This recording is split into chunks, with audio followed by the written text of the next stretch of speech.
Hello everyone. Once again welcome to Pro Trading Solution. So far we already have discussed about forward contracts and swaps. So these two contracts were eh, types of derivatives which were used in ancient time, like in old age. These type of two contracts were traded in the forms of derivative, like forward and swaps. हम लोग already discuss कर चुके हैं जिसके बारे में. Okay. And today we will study about futures derivative. ओ तो डेरिवेटिव का ये लेटेस्ट फॉर्म है फ्यूचर्स, जो कि एक ऑर्गेनाइज्ड एक्सचेंज में ट्रेड होता है. Hence it is known as a standardized contract. So, as per the definition, futures can be defined as these are the derivatives contract that obligate buyers and sellers to trade the stock of the company at a predetermined price on a predetermined date in future. Here, both buyer and seller are obligated to honor their end of the contract. These are one kind of derivative traded on an organized exchange. As I mentioned, since it is traded on an organized exchange, it is a standardized contract because there is a guarantor. अभी यहाँ पे undertaking ले रहा है ना, जो आपका exchange है, it is providing the facility to trade. Okay, और इसने फॉर्मुलेट किया है that contract. So since it is organized and standardize contract, तो यहाँ पे द काउंटर पार्टी और दो पार्टी जो इन्वॉल्व हैं कॉन्ट्रैक्ट में, वो एक दूसरे को जानने की ज़रूरत नहीं है because there is a guarantor, mediator है ना. Okay, he takes care of all the activities, जैसे कि सेटलमेंट हो गया, कैश बेस्ड सेटलमेंट और डिलीवरी बेस्ड सेटलमेंट हो गया, उसको कौन टेक केयर करेगा? आपका exchange. That's why this is a organize contracts. So this is a kind of derivatives. Again it comes in contract form, but यहाँ पे एक चीज़ आता है कि obligations. Obligate what to obligate? Suppose there is a short position, someone is in short position, whereas another person will be, the counterparty will be in long position. तो जो long position है ही सपोज टू पे, ठीक है, and the short position should he suppose to deliver. जैसे कि हम लोग previous class में डिस्कस किए थे with an example of potato. Potato producer था और एक डिस्ट्रीब्यूटर था, परचेजर था. तो यहाँ पे वहाँ पे ऑब्लिगेशंस क्या था in forwards contract?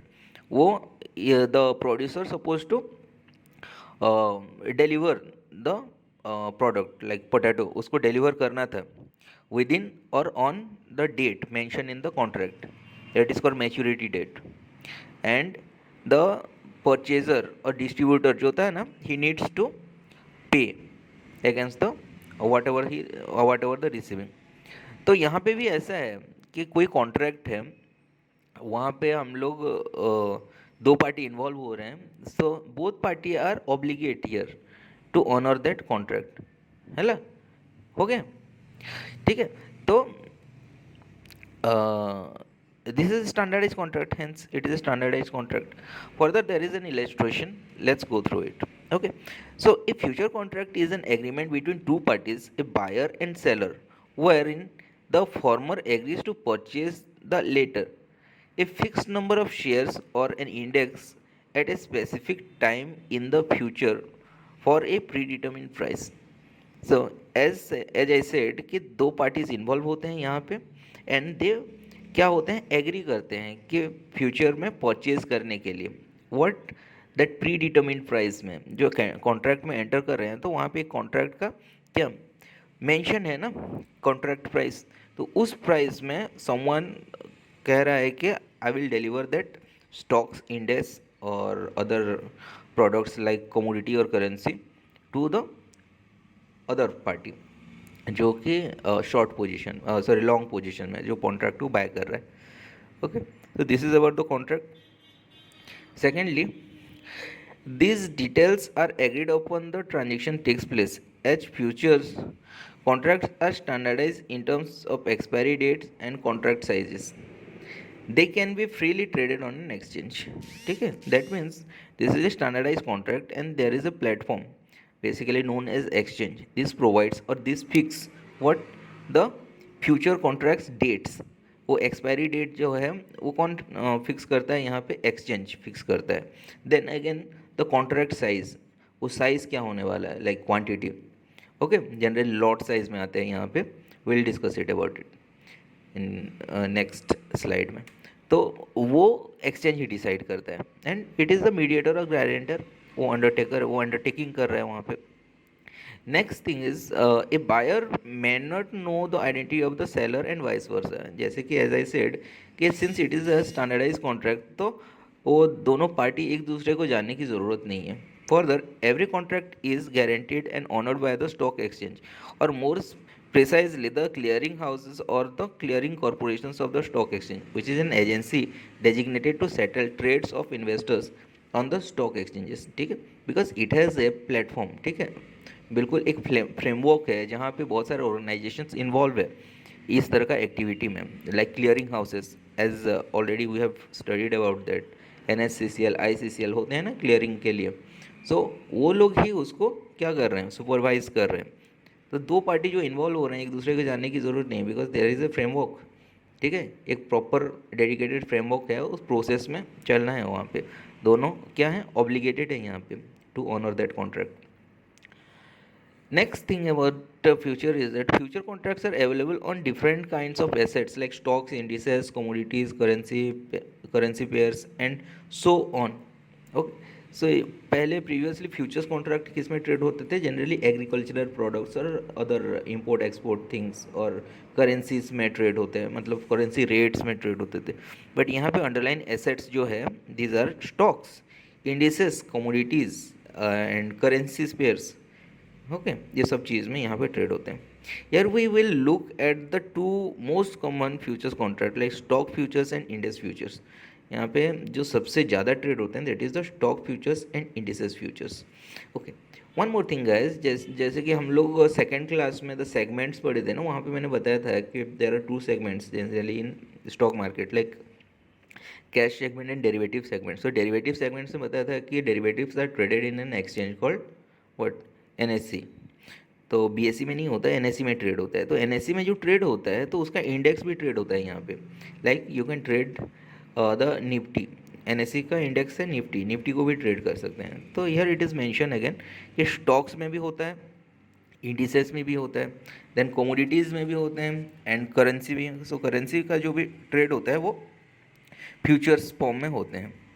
Okay okay, then next point is these are the standardized contract terms, highly liquid, requires margin payment and follow T+1 day settlement। It settlement cycle के बारे में ऑलरेडी डिस्कस हुआ था कि जैसे cash settlement में कैसे रहता है कि T+2 डेज रहता है, बट डेरिवेटिव्स में T+1 डे सेटलमेंट होता है जनरली, बिकॉज यहाँ पे क्या हो रहा है कि एग्जैक्टली वो ट्रांसफ़र अंडरलाइन एसेट्स जो है ना, स्टॉक्स, इंडिसेस, ये सब ट्रांसफ़र नहीं हो रहे हैं आपका डीमेट अकाउंट में। दैट्स वाई वो काम थोड़ा कट हो जाता है, एंड यहाँ पे T+1 डे में मतलब जल्दी हो जाता है। Okay, and again it is a standardize contract, hence is is highly liquid means this is convertible, like highly encashable. जैसे कि कोई ट्रेड एंड सेल करता है तो इमिडिएटली ट्रांसफरेबल होता है वो कॉन्ट्रैक्ट दूसरे के पास, एंड उसके बिहाफ में उसको फंड रिसीव हो जाते हैं। थर्डली इसके और एक point say that is it requires margin payment. Margin payment मतलब ये होता है कि व्हेन यू एंटर कॉन्ट्रैक्ट तो उसका क्या अंडरलाइन एसेट्स को आप ट्रेड कर रहे हो, तो अंडरलाइन एसेट्स का एक वैल्यू रहता है मार्केट प्राइस के हिसाब से। सपोज मैं एक स्टॉक्स का ट्रेड कर रहा हूँ, जैसे कि ABC लिमिटेड एक स्टॉक है, and that is the current market price चल रहा है 100 रुपीज़ पर stocks, but it is traded on a lot size. यहाँ पे डेरिवेटिव जो है वो लॉट साइज में ट्रेडेड होता है, मतलब चॉइस ऑफ क्वांटिटी नहीं रहता है। आपको लेना है तो बंच ऑफ स्टॉक्स लेना पड़ेगा, जो एक लॉट डिफाइन होता है, वो डिफाइन करता है आपका exchange. Suppose this exchange defines के one lot comes around 500 quantity of shares, तो 500 इंटू 100 कितना हो जाता है आपका 50,000, ठीक है। तो 50,000 वैल्यू का अंडरलाइन एसेट्स है एक कॉन्ट्रैक्ट का वैल्यू, बट अभी आपका ऑफराउंड में 50,000 देना नहीं पड़ेगा if you want to enter into future contract. तो इसके लिए क्या है, that is decided by the margin, that is called margin. तो आपको मार्जिन पे करके ये 50,000 वैल्यू का कॉन्ट्रैक्ट आप होल्ड कर सकते हो, ठीक है। Hence you get the leverage, this is called leverage.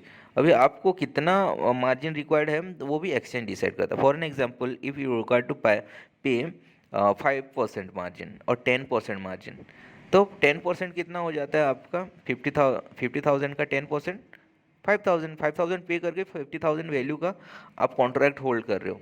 C, so these are the advantage.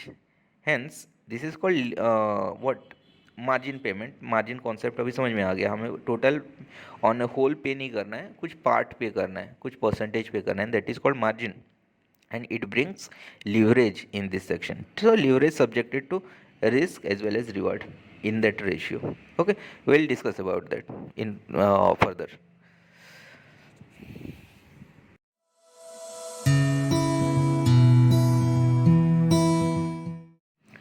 Terms associated with the future.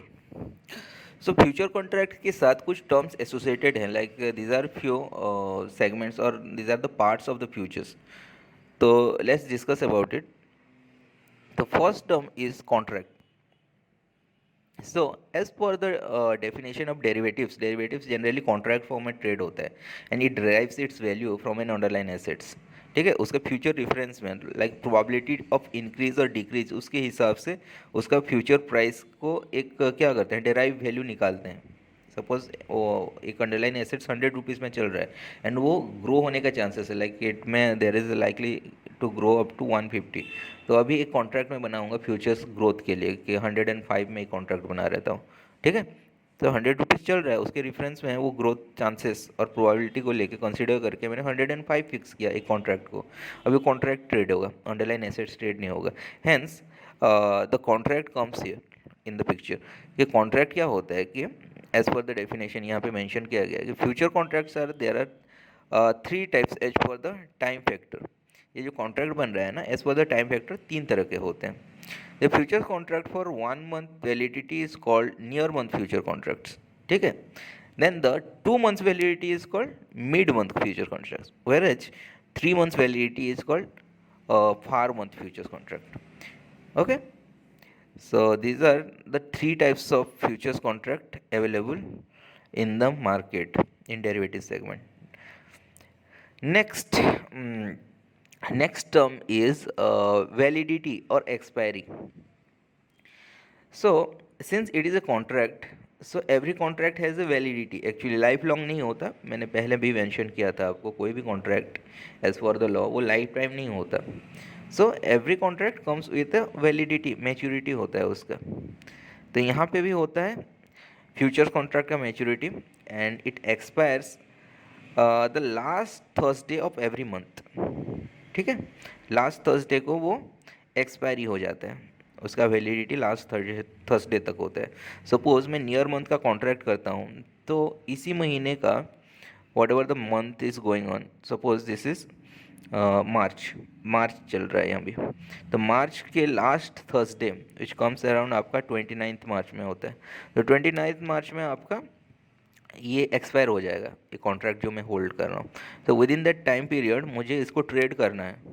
ठीक है, अगर नहीं कर पाया और मैं होल्ड कर रहा हूँ तो वो क्या हो जाएगा, एक्सपायरी हो जाएगा, मतलब वैल्यूलेस हो जाएगा, उसका वैल्यू 0 हो जाएगा.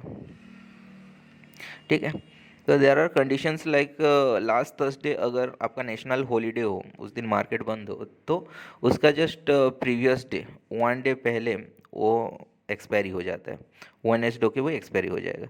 सो वो सब ध्यान देना चाहिए आपको if you trade in a futures contract. Then अगर future contracts there are few options, like future contracts आप होल्ड कर रहे हो एंड एक्सपायरी आ गया है, तो एक ऑप्शन रहता है कि you can what carry forward that, मतलब उसको आप रिन्यू कर सकते हो for the next month. Okay, these are few things about future contracts. Then the next term is lot size. Lot size मतलब होता है कि लाइक इन डेरिवेटिव सेगमेंट और the segment of equity market और stock market हम लोग discuss किए थे ना, cash segment and derivative segment. तो डेरिवेटिव सेगमेंट में एक चीज़ मैंने बताया था कि there is no choice of quantity, मतलब एक दो मैं अपने हिसाब से खरीदना चाहूँ तो उसमें क्वांटिटी नहीं कर सकता. इट कम्स इन पैकेट और लॉट साइज. ठीक है, ये लॉट साइज एक्सचेंज डिसाइड करता है. अगेन अभी एक लॉट में कितना स्टॉक्स रहेगा, कितना क्वांटिटी रहेगा, वो एक्सचेंज बताएगा आपको. So you can trade in lot over year. तो आपको एक लॉट लेना है, 2 लॉट लेना है, वो आपका चॉइस है, but each lot contain some quantity है. ठीक है, इसके अंदर कुछ क्वांटिटी रहता है। So these are the lot size. यहाँ पे एक एग्जांपल दिया है कि suppose you want to trade in Nifty index, तो निफ्टी का लॉट साइज होता है 50। सिमिलरली बैंक निफ्टी का लॉट साइज होता है 25। ठीक है, ऐसे ही सारे स्टॉक्स जो डेरिवेटिव्स में एलिजिबल हैं उनका लॉट साइज डिफाइंड होता है बाय द एक्सचेंज। ठीक है, नेक्स्ट थिंग, नेक्स्ट टर्म यहाँ पे है मार्जिन। मार्जिन जैसे कि इलस्ट्रेशन में मैं थोड़ा बहुत बताया था, margin is just the percentage, जैसे कि एक अंडरलाइन एसेट्स का वैल्यू, एक्चुअल वैल्यू होता है as per the cash market में एक यूनिट प्राइस जो चल रहा है स्टॉक्स का multiply by the lot size में जितना होता है, जितना क्वांटिटी का आता है वो पैकेट, इसको मल्टीप्लाई करेंगे तो अंडरलाइन एसेट्स का वैल्यू निकल आएगा एक कॉन्ट्रैक्ट का। ठीक है, अभी एक कॉन्ट्रैक्ट का जो वैल्यू निकल आ गया उसको 100% पे करने की हमें ज़रूरत नहीं है, उसको क्या है कुछ परसेंटेज पे करना है हमें, and that is called margin. तो यहाँ पे वही बताया गया है कि when you purchase one futures contract which comes in lot size, the underline assets value becomes lot size multiplied by spot price. For example, lot size of Nifty is 50 and suppose the spot price of nifty is 16,000, then the underlying assets value will be 50 into 16,000 which comes around 8 lakhs.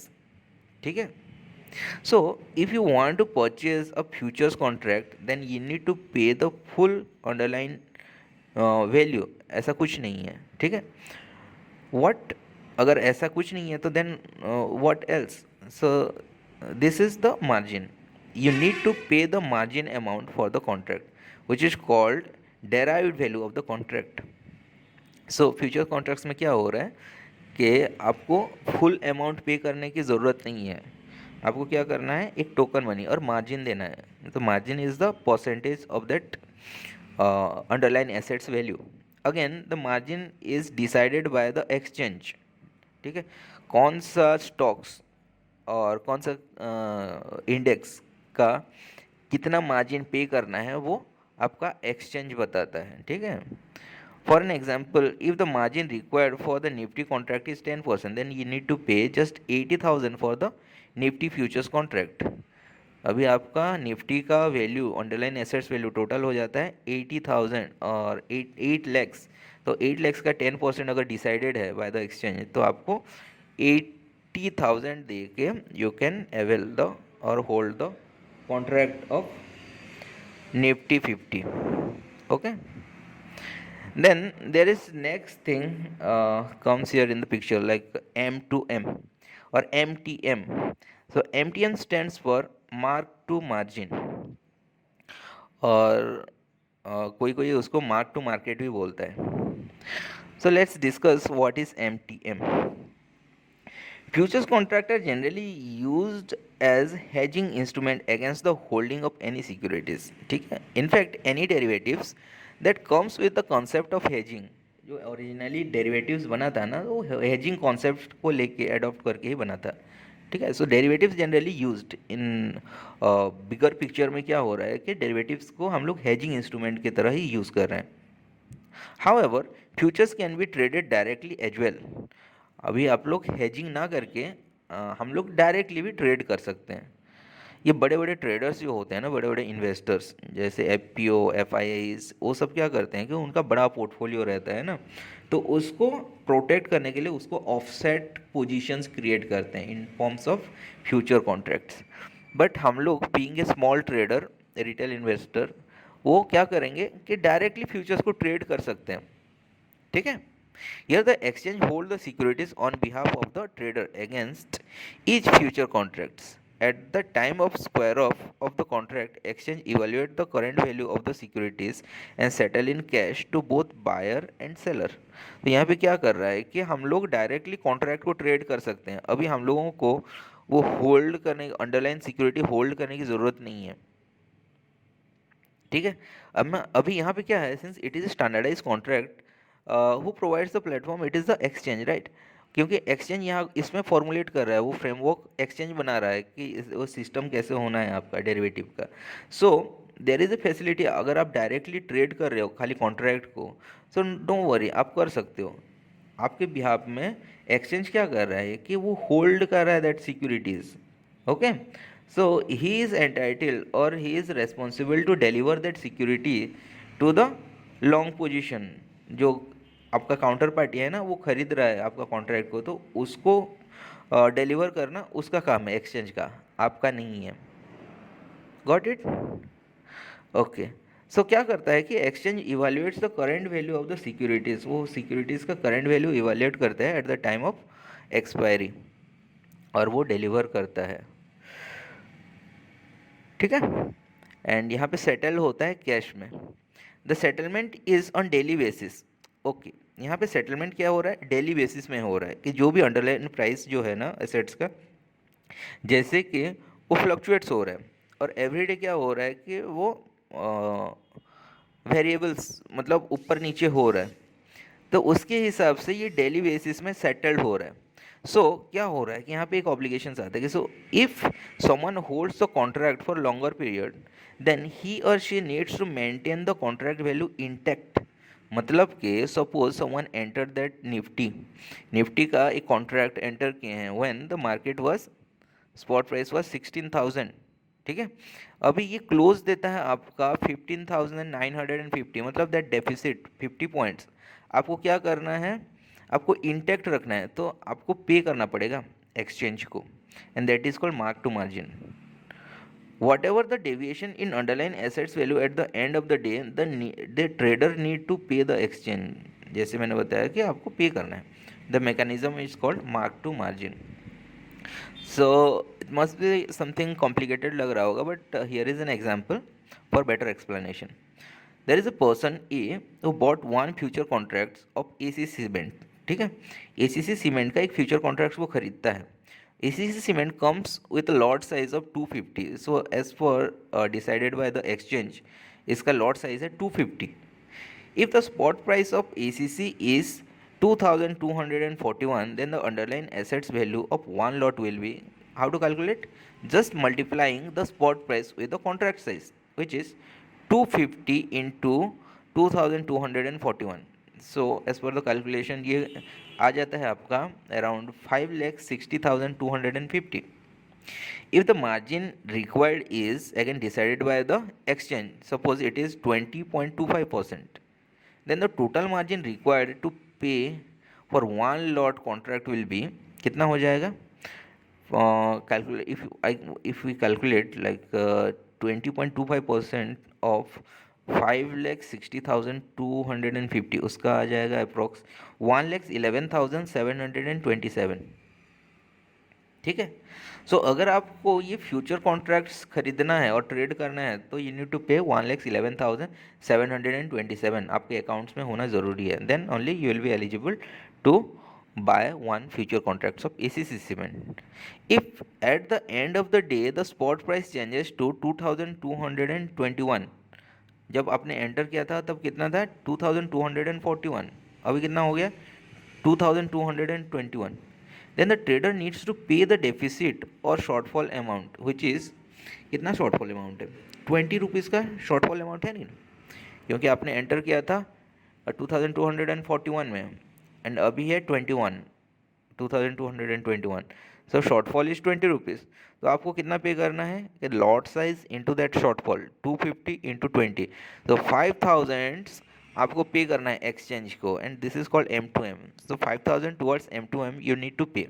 If the trader fails to maintain M2M, then अगर आप pay नहीं करते हो तो then the exchange square off the position and settles itself. आपका position क्या करेगा, वो एक्सचेंज बेच देगा इन द मार्केट। ठीक है, एंड वो अपने आप ही सेटल कर देगा। M2M is managed on daily basis as long as trader holds the future contract. अगर आप लॉन्गर टाइम के लिए होल्ड करते हो तो वो डेली बेसिस में मैनेज होता है bye the exchange. Hence, future contracts actually generally traded in a short term, unless and until you are not a portfolio holder. आपका that underlying assets का अगर पोर्टफोलियो नहीं है तो आप शॉर्ट टर्म में ट्रेड करते हो उसको, और करना चाहिए। If the spot price stage above the contract price the trader need not to maintain M to M. अगर आपका जब एंटर किए थे उससे ऊपर है stock price, suppose in this example कि जैसे कि आपने फ्यूचर कॉन्ट्रैक्ट खरीदा था, then the spot price was 2241। सो अभी क्या हो रहा है कि क्लोजिंग में 2241 से ऊपर है, लाइक 51 है या 55 और 60 है, तो ये need net to maintain the M to M, mark to margin maintain करने की ज़रूरत नहीं है। बट अगर डेफिसिट और शॉर्टफॉल आता है तो you need to maintain the M T M. ठीक है। Traders who use future contract holding tools against their security holding can hold the futures contract for longer period. As I said कि अगर if you are a big trader and you have a portfolio of that underlying assets, ठीक है, वो security आप hold कर रहे हो अपना पोर्टफोलियो में, then you can trade in futures and आप लॉन्गर टाइम के लिए उसको होल्ड कर सकते हो, बिकॉज वहाँ पे एम टू एम की ज़रूरत नहीं है क्योंकि आपका होल्डिंग है, and that deficit will be adjusted, और कोई टेंशन नहीं लेने की ज़रूरत नहीं, because at the end of the day what exchange will assure कि आप उसको सेटल कर दोगे because you have the holding. But अगर आपका होल्डिंग नहीं है तो आपको एम टू एम मैनेज करना पड़ेगा, ओके, मेंटेन करना पड़ेगा, बिकॉज आपके बिहाफ में क्या कर रहा है कि एक्सचेंज गारंटी ले रहा है ना, वो अंडरलाइन एसेट्स और सिक्योरिटी वही होल्ड किया है, और वो क्या कर रहा है कि डेली बेसिस में किसी को मैं डिलीवर दूंगा, सेटल करूंगा। दैट्स वाई यहाँ पे लॉन्ग टर्म होल्डर क्या करते हैं कि if they are a portfolio, उनका हो सिक्योरिटी का पोर्टफोलियो होता है, वो लॉन्ग टर्म में ट्रेड करते हैं in future. If someone holds the futures contract beyond expiry then there is an option called roll over. ठीक है, जैसे मैंने थोड़ा थोड़ा मेंशन किया था यहाँ पे कि अगर आपके पास एक फ्यूचर कॉन्ट्रैक्ट है और वो एक्सपायरी के आसपास आ रहा है कि तो आप उसको लॉन्गर टाइम के लिए होल्ड करने के लिए there is an option called roll over, और this is generally a renewal और extension of a future contract. Trading future contracts include high leverage so high risk, because क्या हो रहा है यहाँ पे छोटा सा पेमेंट करके लाइक द मार्जिन अमाउंट पे करके आप हाई वैल्यू, जैसे कि वो कॉन्ट्रैक्ट साइज उसका underline assets value total value बहुत ज़्यादा होता है ना, so it comes in high quantity and upfront में आप कम पे कर रहे हो, so that is called the leverage. यहाँ पे चेंज होगा, सपोज एक lot size comes around in this example 250 का एसीसी सीमेंट का, तो 1 रुपीज़ चेंज मतलब 250 का change on either side, that is called leverage, है ना। कम पैसे पे करके ज़्यादा क्वांटिटी का आप ट्रेड कर रहे हो। So further, so futures are always traded with a strict discipline using risk management tools like stop loss. यहाँ पे ऑलवेज स्टॉप लॉस यूज़ करना है हमें जब फ्यूचर्स ट्रेड करते हैं। There are few secondary indicators which are always taken consideration of while trading in futures. तो secondary indicators के बारे में अभी बात करते हैं हम लोग in the next slide. As everyone you know about the price, right? Price is the primary indicator. So apart from price there are few secondary indicators are there. Okay, तो उसके बारे में डिस्कस करते हैं।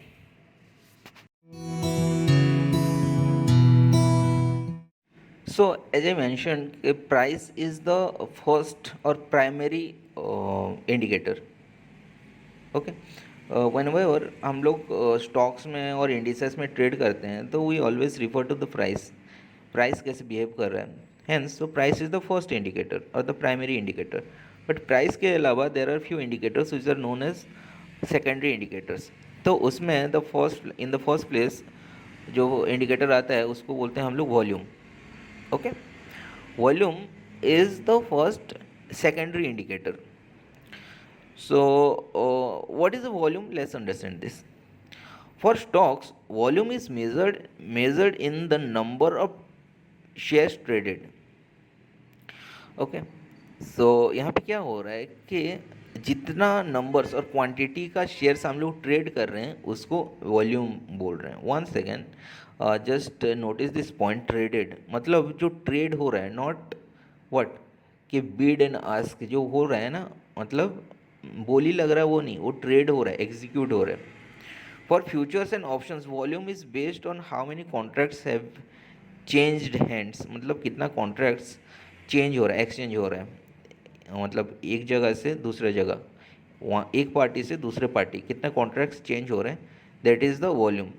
Traders look to the volume to determine liquidity and combine changes in volume with technical indicators to make their trading decisions. मतलब है कि जो ट्रेडर हैं वो वॉल्यूम को देख के वो स्टॉक्स और इंडिसेस में लिक्विडिटी कितना है, लिक्विडिटी मतलब कन्वर्टिबिलिटी और अवेलेबिलिटी कितना है, वो चेक कर सकते हैं. बिकॉज द हायर लिक्विडिटी और हायर अवेलेबिलिटी मतलब that is the most focused, मतलब ज़्यादा सेंसिटिव है तो ज़्यादा चांसेस है वहाँ पे बढ़ने का और घटने का, तो उसमें ज़्यादा ट्रेड होते हैं. तो उसको क्या होता है कि trader always should look for the volume, volume data देख के ट्रेड करना है. तो पहला प्राइस देखते थे, अभी वॉल्यूम देखना भी ज़रूरी है. So this is the new thing we came to know. Okay, so you must be confuse. अभी यहाँ पे एक एग्जाम्पल दिया है, let's understand this. For an example, suppose there is a person A who bought 100 shares from B. तो 100 shares as per the what buying price and selling price match हो गया and 100 shares execute हो गया. So once it gate executed तो volume क्या हो जाता है यहाँ पे 100 होता है. ओके, बिकॉज द क्वांटिटी जो एग्जीक्यूट हो रहे हैं ना और ट्रेड हो रहे हैं दैट इज़ द वॉल्यूम. तो 100 हो गए. अगेन दैट पर्सन ए क्या करता है, इज सोल्ड, जो खरीदा था 100 shares, it sold the 100 shares to another person C. Okay, see यहाँ पे बाय कर लेता है 100 शेयर्स. तो अभी टोटल वॉल्यूम कितना हो गया, the total volume becomes 200 for the day. अभी ये एक्टिविटी एक दिन में हुआ है, सो एक डे का वॉल्यूम देखेंगे तो कितना हो गया 200, बिकॉज 200 क्वांटिटी यहाँ पे ट्रेडेड हुए हैं. Okay, from this we learn the volume is not the total number of shares but the total trade quantity within the trading session. Because market में अवेलेबल कितना शेयर्स हैं, 100 shares exchange हो रहे हैं ना, ए से बी, बी से सी और ए से सी. तो क्या हो रहा है कि 100 शेयर्स हैं बट ट्रेडेड क्वांटिटी और कितना बार ट्रेडेड हुए हैं दैट 100 शेयर्स, तो 200 टाइम्स ना. तो 200 is the volume in this example. Suppose we see the 5 minutes chart frame. तो 5 मिनट्स टाइम फ्रेम का चार्ट देखते हैं. तो 5 मिनट्स में जितने भी नंबर्स ऑफ और क्वांटिटी ट्रेड हो रहे हैं एग्जीक्यूटेड क्वांटिटी, तो that will be the volume in the 5 minutes. ठीक है, the volume is the total traded quantity within 5 minute session. Further we will learn in the technical analysis more about the volume. तो volume का और भी बहुत सारे characteristic रहता है, जैसे कि trend and trend continuation, reversal, ये सारे हम लोग टेक्निकल एनालिसिस में पढ़ेंगे. So as of now just understand के volumes are the traded quantity, not the shares quantity available in the market. That is called the volume. मतलब executed quantity जितना हो गया वो वॉल्यूम है. ठीक है, हेंस वॉल्यूम क्या बताता है आपका कि कितना लिक्विडिटी है मार्केट में और कितना पार्टिसिपेशंस हैं. More number of people more volume, और more volume more number of peoples. ठीक है, ये होता है आपका वॉल्यूम.